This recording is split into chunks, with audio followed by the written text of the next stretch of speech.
Welcome to crime counter news. 4 కాళ్లతో పుట్టి ఆశ్చర్యానికి గురి చేస్తుంది ఆ కోడిపిల్ల.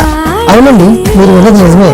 ప్రపంచంలో ఎన్నో వింత సంఘటనలు జరుగుతుంటాయి. అరుదుగా జరిగే ఆ వింతలు అందరినీ ఆశ్చర్యానికి గురి చేస్తాయి. అలాంటి ఘటనలు చూసి కొందరు బ్రహ్మంగారు చెప్పినట్టుగా జరుగుతున్నాయని అంటుంటారు. తాజాగా అలాంటి అరుదైన సంఘటన ఒకటి సూర్యాపేట జిల్లా పాలకీడు మండలం బొత్తలపాలెం గ్రామంలో జరిగింది.